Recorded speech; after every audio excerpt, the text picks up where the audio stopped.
Wild game day, Wolves game day. This is Twin Cities Sports Talk. Bruce Kramer, Trevor Kramer in the Timberwolves bucket hat. Trevor, having a good day today or what? Yeah, I'm tired, but good. Gotta Ready. stay up till 11 tonight. Finish that Wild game. I'm getting old. I don't know if I can do it. Yeah, I guess. Like I said, we got two game days today, Wolves and Wild. Wolves travel down to New Orleans to take on the 3-18 super injury rattled New Orleans Pelicans. And then the Wild travel into Canada to start a 3-game Canada road trip. First off here in Edmonton to play Leon Draisaitl and Connor McDavid and the Oilers. Looking to be a fun night of Minnesota sports. Hopefully a couple wins for us. We have some other news from the Twins and the Vikings that came out today that we'll get to later. First off, we're going to start by previewing this Wolf game tonight and talk about just the thought of a Julius Randle trade, because we're seeing a lot of Julius Randle trade rumors going around for a top tier guard in this league. And we're going to talk very briefly about what it would kind of take to acquire a guard in a Randle package like that. And also the lack of draft capital the Wolves have in the next few years, or the next half decade of years. So, Trev, you good with starting with some Wolves stuff right now? Let's do it. All right. There's been four guys that have been in trade talks for the Wolves to acquire, and most likely they would give up Julius Randle in a package to acquire one of these guys. These four guys, the main one being Ja Morant. He's not happy in Memphis, and Memphis is not a great team in general right now. And they don't really have a direction, not a lot of young depth on that team. Trae Young, LaMelo Ball, and Darius Garland. LaMelo Ball obviously being right in that top three picks of the Anthony Edwards draft. Anthony going 1, LaMelo Ball went 3, right? Or was it 2? I think he went third with the Hornets, right? Because James Wiseman was 2. Wiseman was the other. Yeah. So maybe a bit of a connection there. Trae Young, savvy vet from Atlanta, and then Darius Garland, another vet from Cleveland. Real quick, out of those four guys, which one would you rather have? Out of the four? Yeah, just for me, it's a no-brainer. It'd be Darius Garland. I cannot stand Morant or LaMelo Ball. Yep. So absolutely not. Trae Young, you're not getting defense out of him. I know he wants the ball in his hands a lot. And that would probably throw off with the chemistry with Ant, especially too with how well McDaniels has been playing offensively, having a career year. So, and for me, no brainer, I'd go Garland. It just seems like the safe bet. So if you could do Randall in a first, that's probably the most I'd be willing to do. Yeah. But for the other three, Morant, LaMelo Ball, Trae Young, I have no interest. Or to clarify, absolutely no interest in Morant or Ball. You could maybe me for Trae Young, maybe, but it's pretty low interest. I completely agree with Garland, kind of for the one fact that I think so. Mike Conley being the point guard on this team right now, or like the point guard for the past few years, Garland and Mike Conley have a very similar play style where they're looking to pass the ball. They're not like scoring first guards, or they're not a Trae Young or a Ja Morant. And they're both good at dishing the ball around, but they can also shoot. Mike Conley's actually having a great year from the 3-point line for the Wolves right now. But I think it would be just a simple, easy way to go from Mike Conley, probably being his last year this year, and then kind of just coasting right along with Darius Garland in that fact. And I think it would just be smooth. You wouldn't see a huge difference in play. I think you would, if you did acquire Morant or LaMelo, I think you would have to adjust for a few weeks and really kind of have to adjust around them, not having them being the main scorer, but like it would be a different T-Wolves team. And that's the thing what Trevor said. LaMelo, like these guys, they don't give you defense. And Darius Garland is a steal guy. He's going to give you at least something on the defensive end. And I think he probably requires the least amount of trade compensation back to Cleveland. I did mention at the start of the episode very limited in trade capital. So it's honestly a very good pattern here, very easy to track. But in 2026, the next draft, the Wolves do have a first round pick. In 2027, they don't. 28, they do. 29, they don't have a first rounder. In 2030, they do. And then in 2031, they don't. So it just goes flip flop, flip flop. But 3 out of the next 6 years, you don't have a first rounder. So and a lot of teams don't want to, I mean, unless you're OKC back in the bubble, getting like first round picks for 4 years in advance, you're not going to want to, a lot of teams don't want to go 4 years in advance. They kind of want to get a first rounder maybe in the next draft and then the year after that or something in that category because teams, they don't want to wait that much, especially for teams that are competitive like Cleveland or, I mean, the Hawks, they're 13-9 right now in the playoff picture.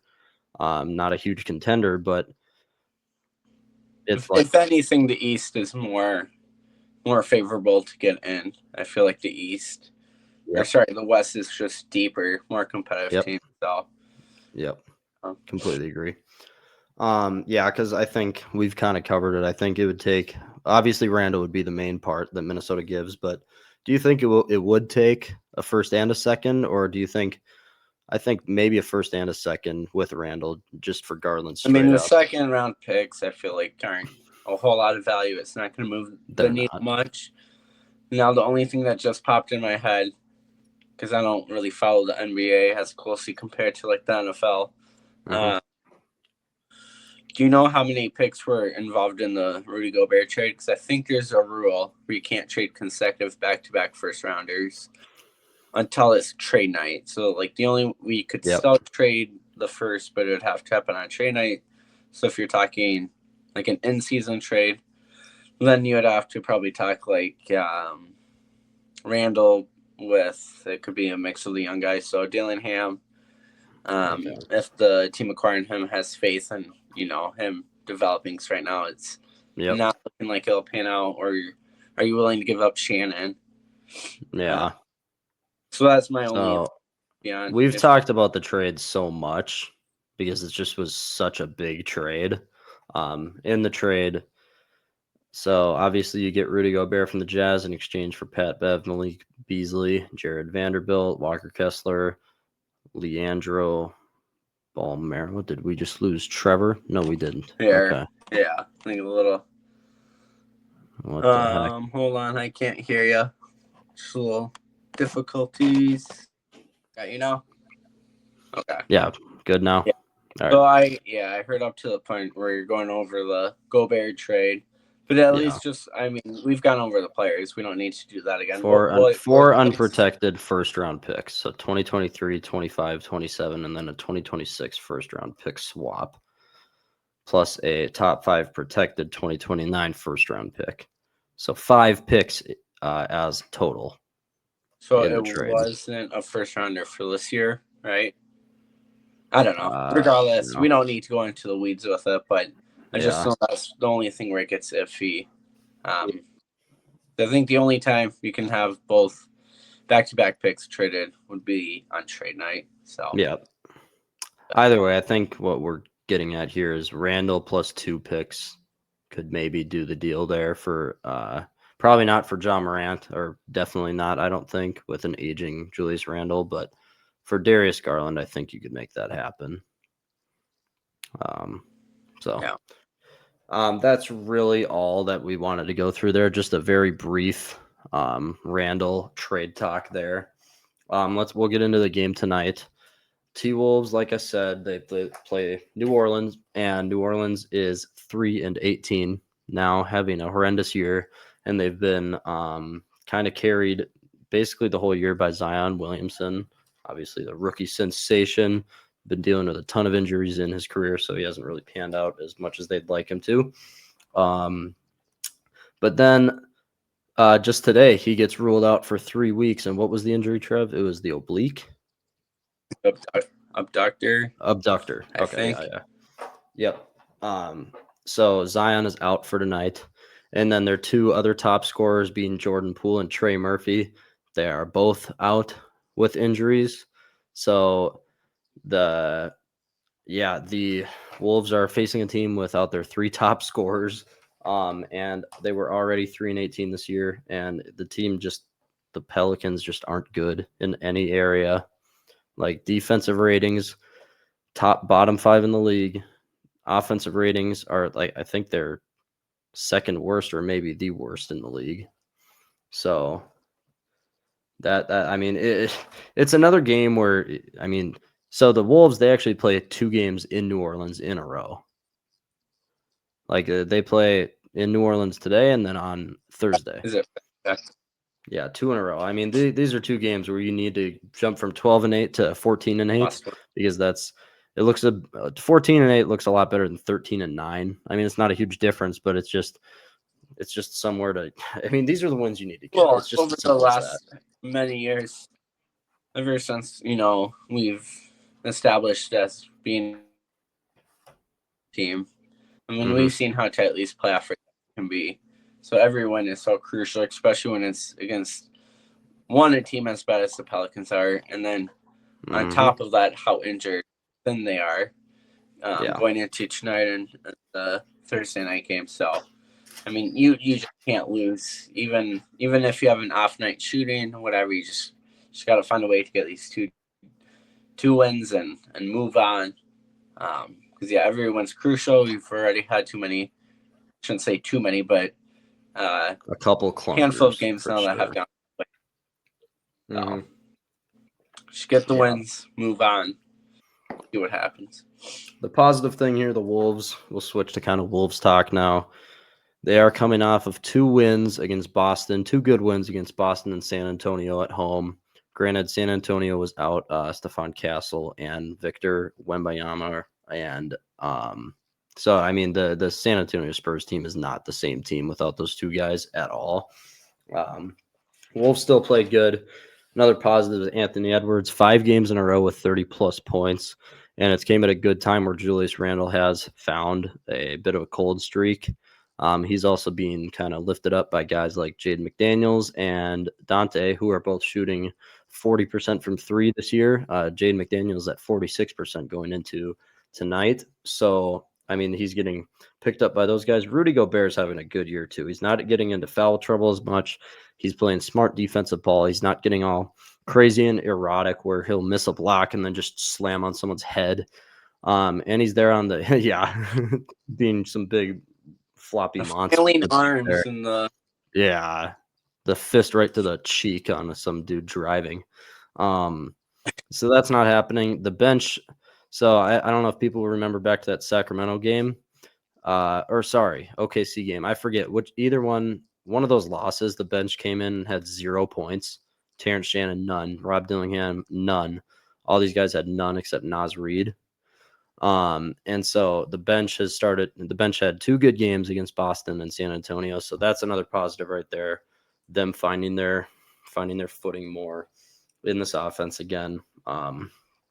Yeah, I mean, there's not much to say about this game. The Wolves should have absolutely no problem tonight.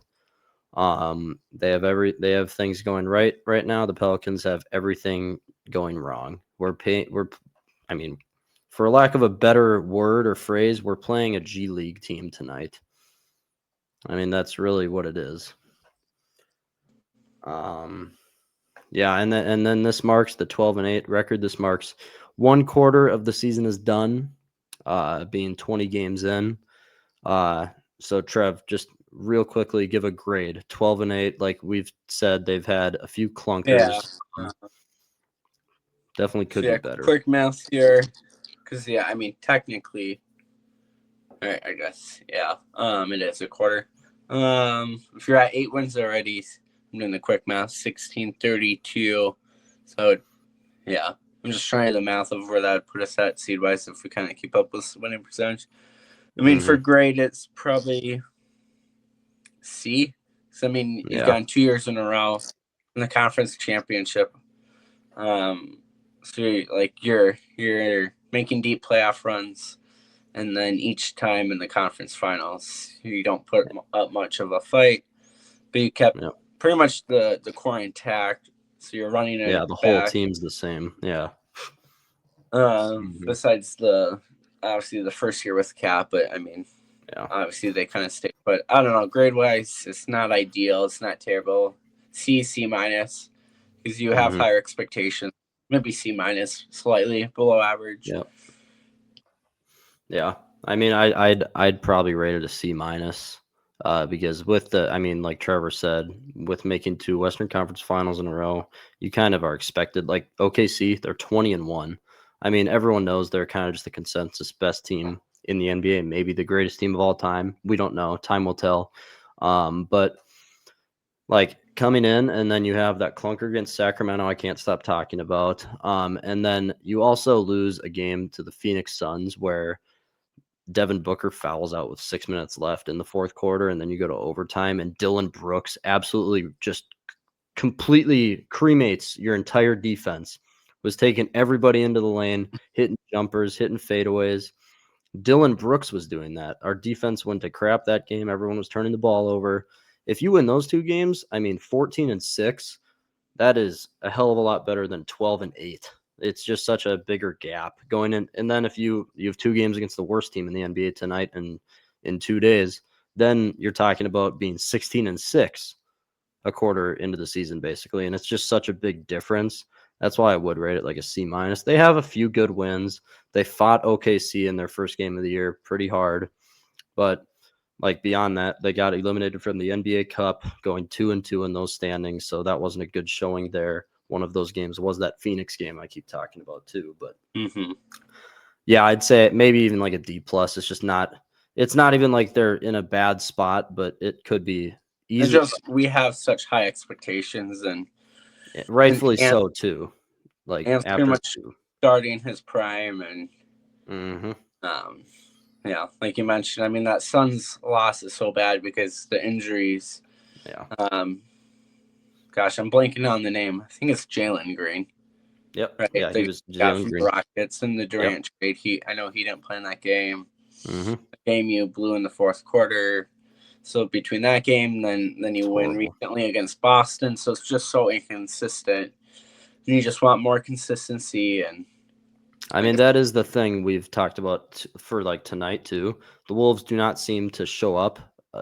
Like it's very iffy if they show up against these inferior opponents. Like the opener to Portland. They have a few good guys for the future, but they're not good right now for the most part. And they barely came out of there in the first game of the season. Then Sacramento, Phoenix, all these games. So I mean, maybe the Pelicans give a fight tonight, but this is easily the worst team you will play all year. Like I don't need to see teams in 3 months. This is the worst team you will play all year. Like their 2 top scorers are rookies. So I don't think it gets worse than that for the Pelicans. Yeah, no, because even if we win tonight by like single digits, that'll be so embarrassing.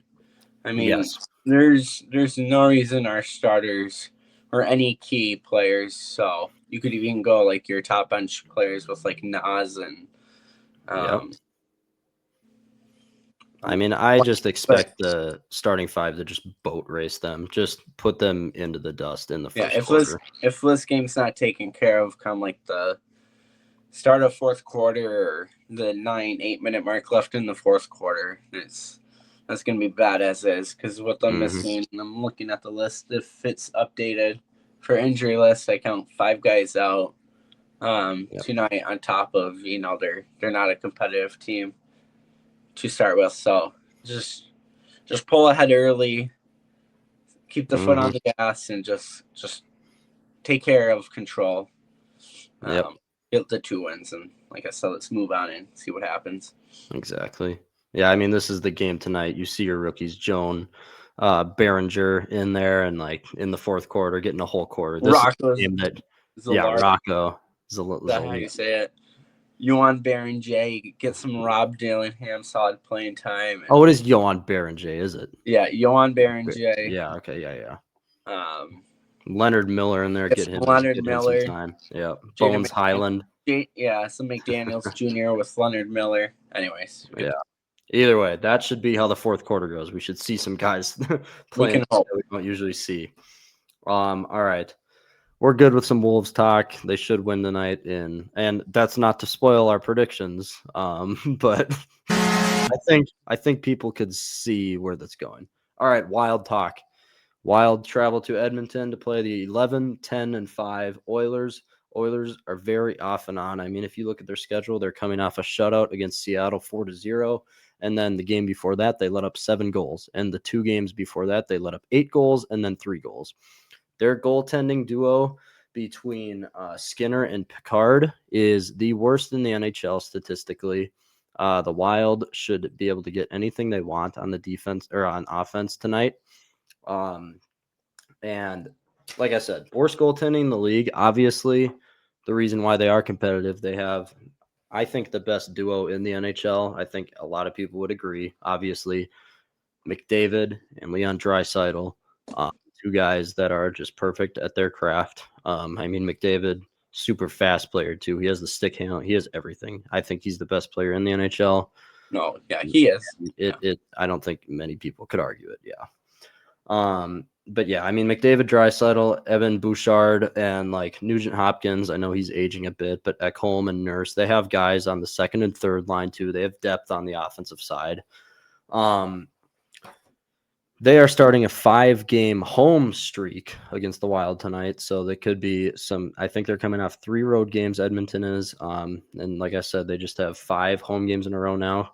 Could start a bit of a happy streak being at home. They're coming off 2 or 3 days or 2 days of rest. Their last game was 3 days ago. So I mean, they're in a good spot to have a good game tonight. The Wild. I mean, I'll shift to the Wild here. Wild are coming off of an absolutely embarrassing loss which ended their 8-game winning streak to Buffalo. And as if anyone watched that game, you know you could blame most of it on Matt Zuccarello grabbing the puck basically and throwing it into our own net. No, he didn't see it. He tried. It bounced off the back glass, bounced right in front of the net. He tried catching it and playing it. And instead, he just swatted it right past Gus, which tied the game in the third period. And just, I mean, it sucks. And then the Wild go on to lose in a shootout against Buffalo. Still gained a point, so that's the positive right there. A few guys going wheel. I mean, so I made a short in the last Wild Talk I did. One guy that I've been like very impressed watching this year is Yakov Trenin, because I mean last year very like almost borderline unplayable for barely knew how to skate last year. He can't stick handle. He didn't play his role well, which was go be aggressive, get in front of the net, get some rebounds, and go hit some guys. This year in the offseason, he works on his passing, his stick handling, and just how to skate better. He looks faster, more aggressive in every aspect of the game. And him coming off that third and fourth line is super key for the Wild, because a few games ago, he has that super nice assist where he stole the puck behind the net, set it up for Urov. He is having a fantastic year for what he is being asked to do. And then Kirill, I mean, there's nothing much you can say about Kirill that hasn't been said already. He's going super well right now. Goals in the last few games, up to 17 this year. He also leads the team in assists with 14. And then another player that's playing very good, Marcus Johansson. He is getting a lot of shot opportunities. They're trusting him to enter the puck into the zone, going fast and trying to find a quick pass for a quick shot in a lot of these scenarios. I mean, yeah, they're and well, okay, it's like everyone's playing well because they were going on an 8-game win streak here, and now they're starting to get healthier and healthier, which is even better. Because I'll read you a little injury report real quickly. So Danilo Urov, he is out tonight where he injured. Well, in hockey, it's so blank on what they actually injured. It's a lower body injury. It's either upper or lower body, which I still don't really understand, I guess. I think the whole reasoning is with hockey being as much contact sport, it's easily to target a player because, you know, in baseball or even NBA, contact in the NBA, but you're not like playing physical or anything. I think it's just protect the players and their injuries, because if you know a guy's playing with like a bummed ankle, imagine the amount of you're true. Yeah, that's right. Yeah, I didn't think about it like that. But still, I mean, it's kind of down to this day, because in the NFL you'll hear the most precise, detailed injury or Or is a grade 2.6 yeah, ACL you'll sprain. know the injury, you'll know the timeline, and Yeah. the whole 9 yards. But in NHL, it's either waist down or waist up. So if I hurt my wrist, jam my wrist, that's gonna be your upper body injury, or did I break my nose, or is it my rib cage? Yeah, Well, technically, if it's a wrist injury, some guys' hands go below their waist. Yeah, they got like one banana line length, and yeah. All right, back on track. Either way, yeah. So Yurov, he's out tonight. He played the last 2 games through the injury. Tonight, starting the road trip of 4 games, they're sitting him tonight. He could join later in the road trip. Seattle game at the back end of it. They just got Tarasenko back last game, and Tarasenko's been just good. He's aging. He's just playing his role well, which it's good to have him back. Foligno, he has been out. This is going to be his 3rd game out, so it wasn't a major injury for Foligno, another lower body injury. He could be back in the next 1 or 2 games after this one, so join sometime in this road trip again. And then I think the biggest one, I mean, it is the biggest one, Marco Rossi. They just came out today and said that he's going to start skating every day now. Because he had that a bit more of an aggressive lower body injury. Again, don't know what, obviously, but he hopes to join later on the road trip too, because he's starting to skate more aggressive each day now, starting today. And he's hoping he's not with the team now or for this and then the 2nd game on the road trip, but he's hoping to join for the 3rd and 4th one if he can. So a lot of positive stuff. Hopefully we can stay away from getting the last few games we haven't had, except for Marcus Foligno, many injuries at all. I mean, we got Ryan Hartman back for that Avalanche game, and he played phenomenal. So it's going well right now in the health front for the Wild. So that's very positive. And then kind of to spin off that, kind of talking about players and who's in, who's out. I forgot to check. Did we ever find out if Pitlick cleared waivers? I think going. Yeah, he did. Yes, I saw that on one of the injury things today. Yeah. Yeah, I think that was kind of expected. So he can at least return if needed. So. Yep. Yeah, and so there's nothing. Jesper Wallstedt back in net tonight. He's been on. Obviously, everyone knows a complete tear. He just got named Rookie of the Month in November, rightfully so, having 3 shutouts in 1 month. So that's something impressive right there. So, I mean, yeah, let alone in 1 month. Exactly. Sometimes you don't even see a goalie get 3 in a year. So, very impressive how he's done. It's going to be a very tough task tonight against, obviously, McDavid, Draisaitl, and the rest of the gang in Edmonton. It should be a fun game. I have a few goals for this game. Just how to win this game, all right? The first one is stay out of the penalty box, which the Wild are actually first in the NHL of penalty minutes. They're at 180 penalty minutes in the league. That's first for least in the NHL. So keep doing what you're doing. Play a clean game of hockey. Be aggressive, but and also because Edmonton is 3rd in the league on power play efficiency. So I mean that top line is just nasty on a power play. Draisaitl, McDavid, and the rest. Yes, and okay. The Wild played the Avalanche in such a fantastic and smart way because they didn't really pressure Cale Makar or McKinnon in a way that it's going to like disrupt their game. Here's the thing. They let those guys take shots. And the more I did watch like the highlights and a few clips from the game over, and they gave them a lot of opportunities far out, but the Wild played a very tight-knit game where they didn't let them get inside at all. They weren't letting any passes cross crease happen for the most part, and that's how I think you need to play tonight. Keep McDavid from getting close and getting in the slot. Keep them outside. Keep them shooting farther out shots because Jesper can stop them. I mean, he's been great, and you can trust that we're going to keep blocking shots. In last 3 games, the Wild are first in the NHL in blocked shots, so they're putting their bodies on the line. But I mean, that's what you got to do. That's a winning formula right there. But it was a very smart game plan because I mean, Cale Makar had like 11 shots on net that game, but they're all farther out. Where he's a wizard, he can put it anywhere he wants on net, but he didn't score, and it was a very well executed game plan. I think they're going to come in with that same kind of attitude tonight. Don't let those guys get inside. Keep them outside shooting because you can limit those more. And I think that's maybe the main thing for tonight. So yeah, I mean, basically just good positioning, like you said, defensively.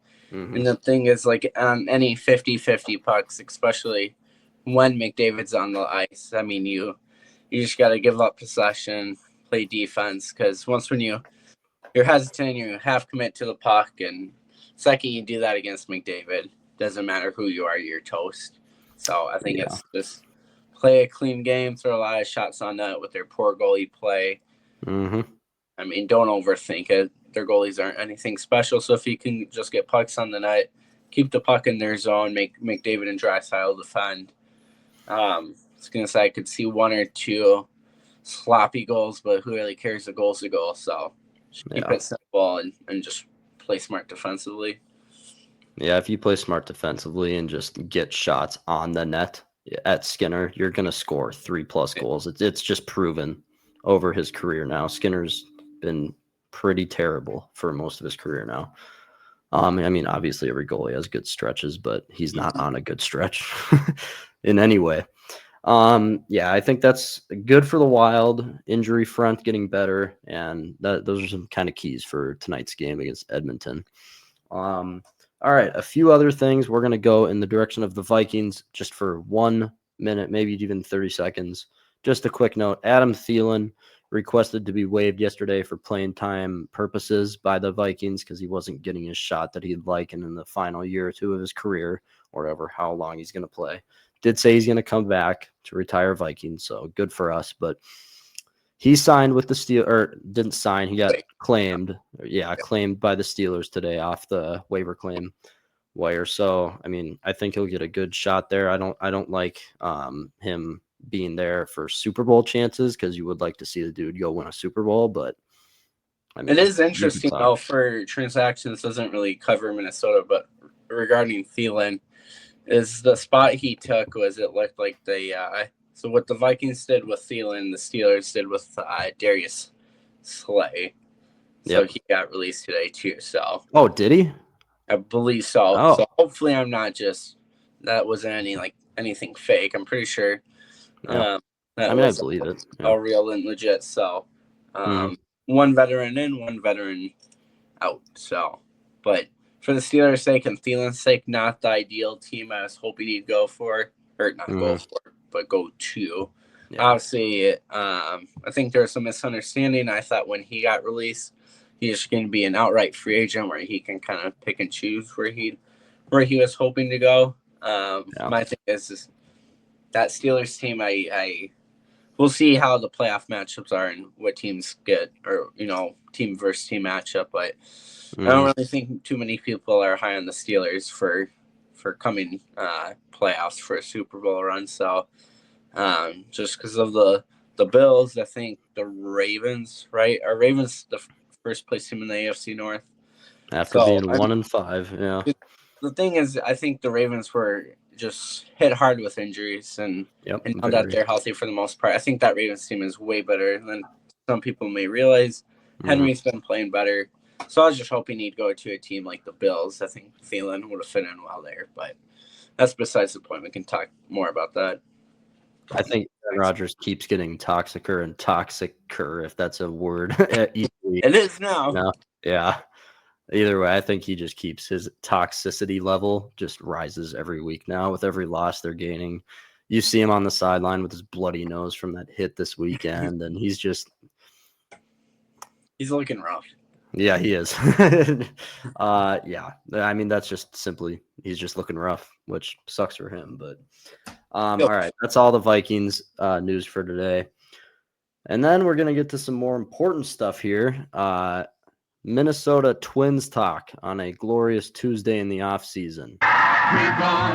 Very, very exciting news. Not super exciting news for really no one. Byron Buxton, reported by Jeff Passan today. He reports that Byron Buxton is now willing to waive his trade clause to be traded by the Twins to hopefully a contender for his sake. And I think fans like me and Trevor, we realize this team's going to be pretty bad next year, and we don't want him to suffer. I mean, I want to see his talent in the playoffs. I want to see his talent used right. Mm-hmm. And I mean, it stinks because he's been a lifelong Twin. And if people remember back to the All-Star break, I think it was the day after the home run derby, they asked, like, are you going to get traded at the trade deadline, or do you want to get traded?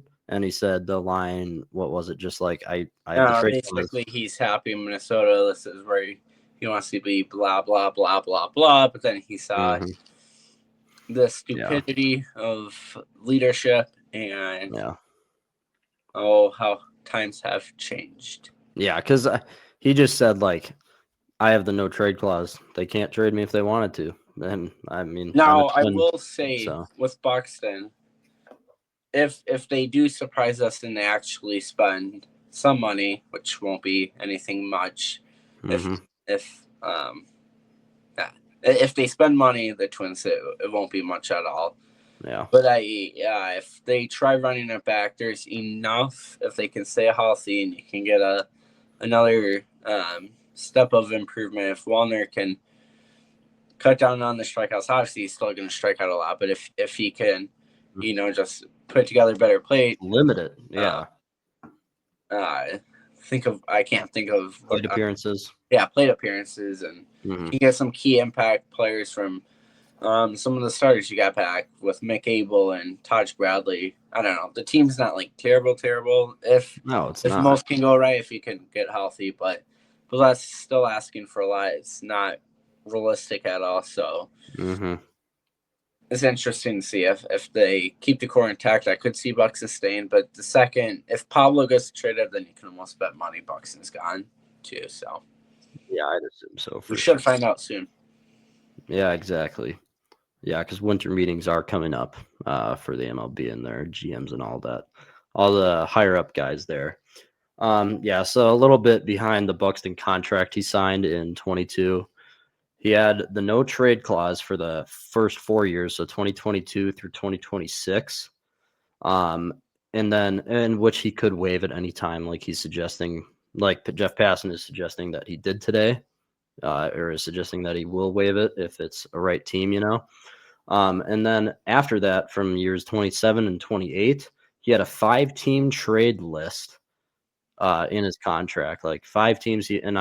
I know one of them. It's Atlanta Braves because he's expressed interest of maybe playing later in his career there before, and he's from Atlanta.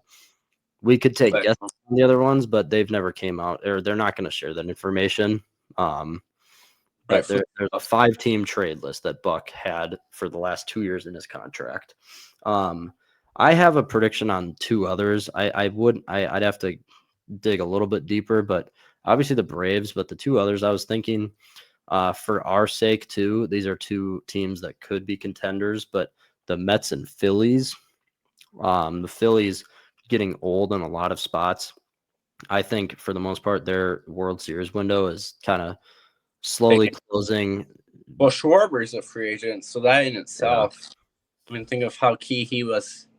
Well, not even like just in the playoffs, but the last couple years. So I think there's a good chance he returns. I guess I don't know what their budget is or anything, but just for how key of an impact he is, I feel like they got to find a way, just because they felt like they were good enough, and clearly they made the moves. I mean, you trade for Duran, which, oh wait, where'd he come from? Minnesota. Oh, I heard he used to be a good player. No, but had some like cool entrance or something. Yeah, I don't know. Rumor has it. Yeah. No, if Philly really feels like they can beat not the Phillies, beat themselves. No, if they can beat the Dodgers, which I think all of America would be happy to see, even us, as much as we hate Philly and the Eagles and the Phillies and all that. We would love to see them. I can't even remember the last time the Phillies have had like a quality or a good center fielder. Because it's just been mixing that. It's been like a speed guy out there, or it's been like Brandon Marsh, right? Mr. Let me drench my hair completely wet every game. Looks like he's homeless every game. You know what? You gotta do what you gotta do.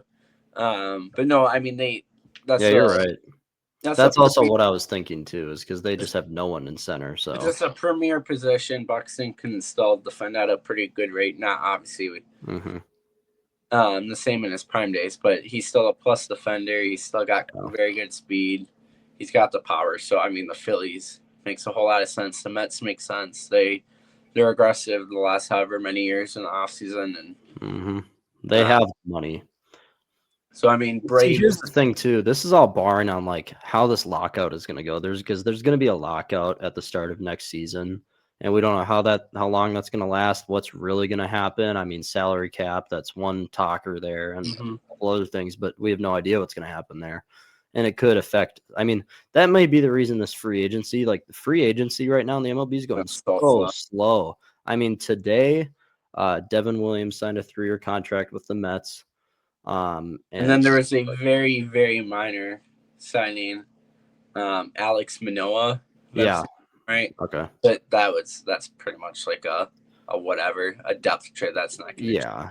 But that's the thing. Like this free agency has been so slow, and I don't know if that has like teams are kind of tentative to spend the money because I think everyone knows there's going to be a lockout, so it could be hesitating some teams, but.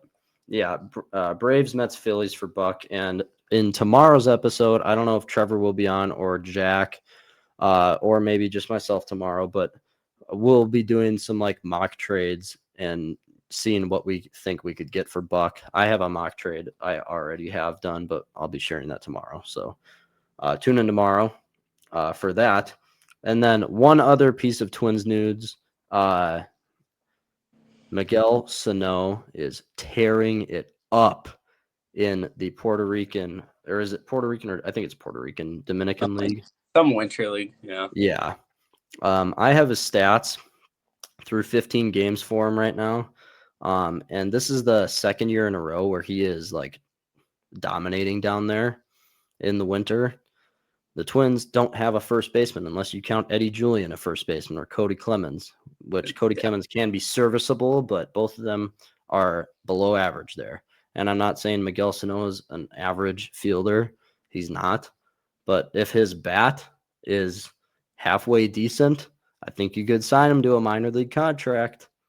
I mean, I'm also always kind of think with how slow Matt Wallner is for the outfield. I get he's got the cannon of an arm. But your arm's not too great if you can't get to the ball in time. Yep. So that's kind of like the give and take in my opinion. Oh, you're saying put Wallner at first? Yeah, why not? Completely agree.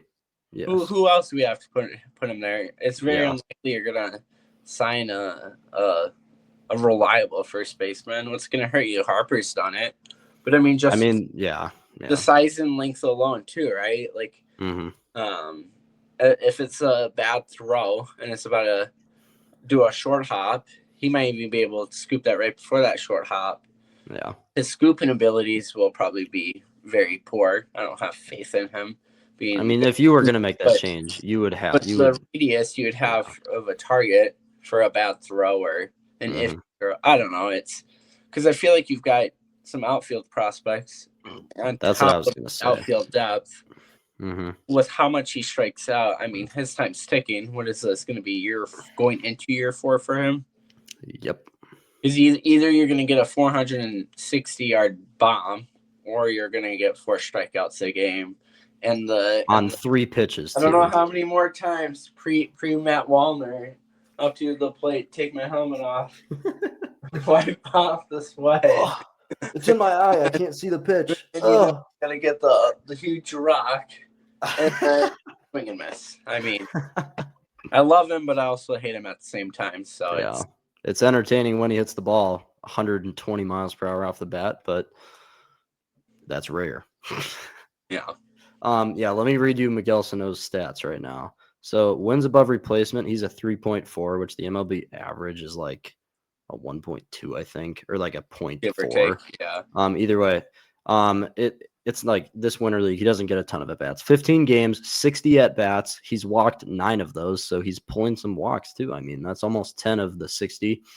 Either way, he is batting .353 on the year with an on-base percentage of .433. And again, it's 60 at-bats. So, but and the other thing is like the Dominican or the Puerto Rican league or whatever, those like countries, they produce pitchers a lot. Like it's not like he's facing scrubs up there who are throwing fastballs at 82 miles per hour, but he has an OPS of 1.237. Like, that's better than any of his MLB careers, like stats, like any minor league year that he had, either way. But he has 7 homers in these 60 at-bats, so almost a homer in every 10 at-bats or whatever that is. Either way, just dominating down there, and he did the same thing last year in the Dominican Winter League. So I honestly, like, if I was in the front office, if I was Derek, I would do it. I mean, yeah, if it's going to be for a minor league deal, yeah, and that's what it would be. Yeah, and I think people now, to clarify, I don't think either of us see this happening, but I do think there's more interest in a somewhat decent chance it happens more than people realize. Mm-hmm. He was part of the Bomba squad year. That I think was probably the last good year in the MLB. Maybe had one more after that. But Derek Shelton was the bench coach to Rocco Baldelli. So, I mean, you are right. I didn't. They think are about familiar that. with each other. So, I mean, it's not. So you can argue, well, this new coach and this and that. Well, they were together for that 1 year. Mm-hmm.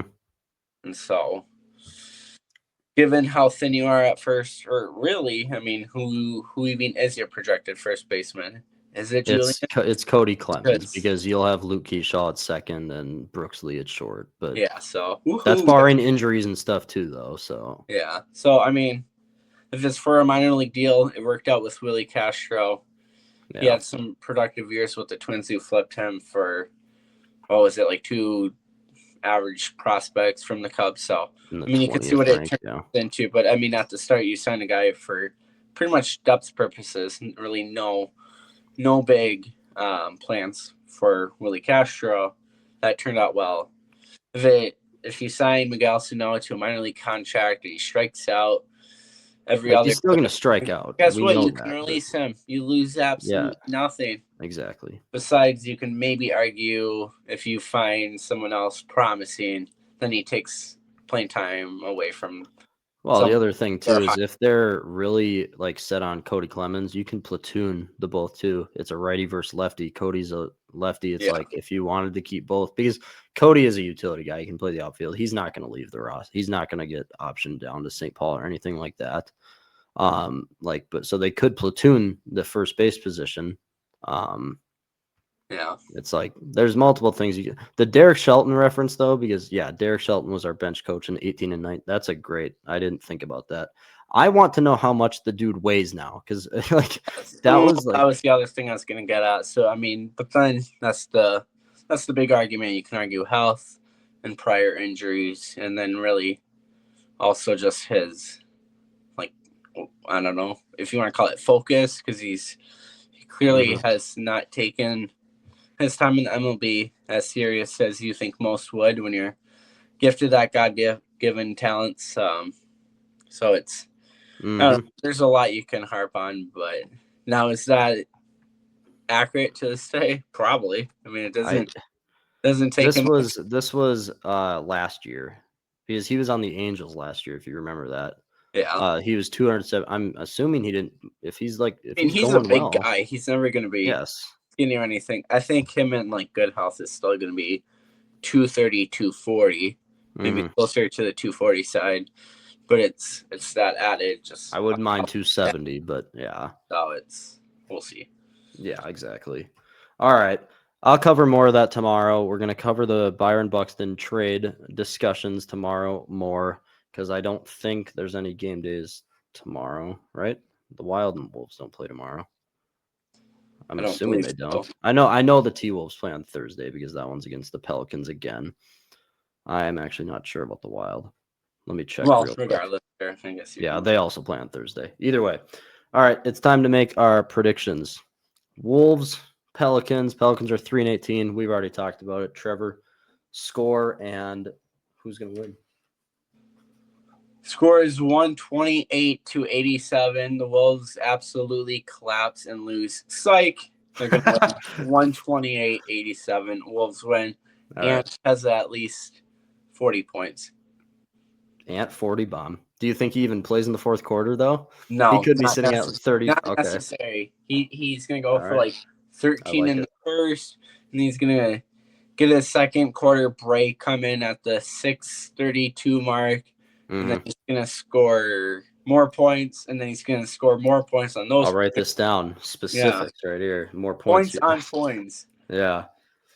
Oh, by the way, this is Trevor's debut in Twin City Sports Talk predictions. So I forget what I'm at right now. I think I'm like 3-8. It's been a rough start. Jack, he started 1-1. So Trevor, we can see. And I am perfect. I have yet to make a a wrong prediction. Exactly.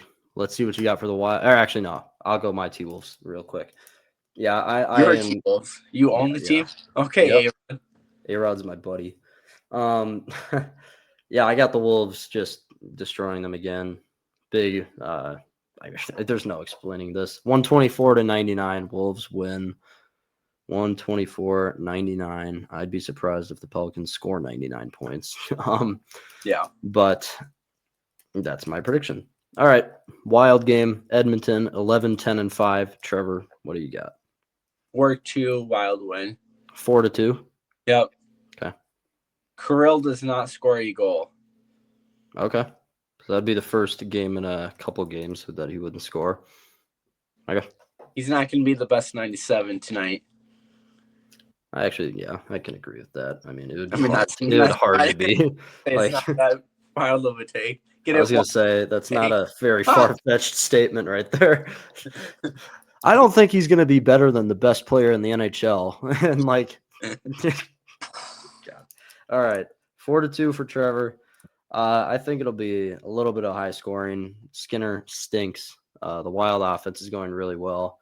I got the Wild winning tonight, basically just because Wallstead, he's been great, and our defensemen have been playing, and our entire game plan right now, perfect against Avalanche. And I think they'll go well again tonight. Put puck in net. Basically, done. That's really all you need to do against Skinner. I got the Wild winning 5-3. So I think they're maybe in the third period an empty netter at the end, a 4-3 game going in there. But I think Edmonton will score a few goals too, because they're going to. It's Edmonton. You have McDavid and Draisaitl. Yep.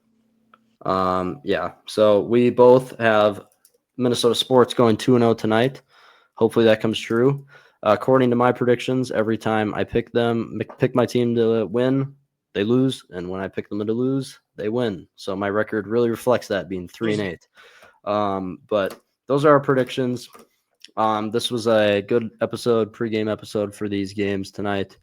Like I said, tomorrow, more Twins content, and we'll preview more Viking stuff for this weekend. It's game against the Commanders, even though that's really stinks to do right now. But John Walford getting the start. Yeah. All right. That's it. Twin City Sports Talk. Check us out on Spotify, TikTok, Instagram, and obviously YouTube. But everyone have a good night with your Wolves and Wild win. Peace out.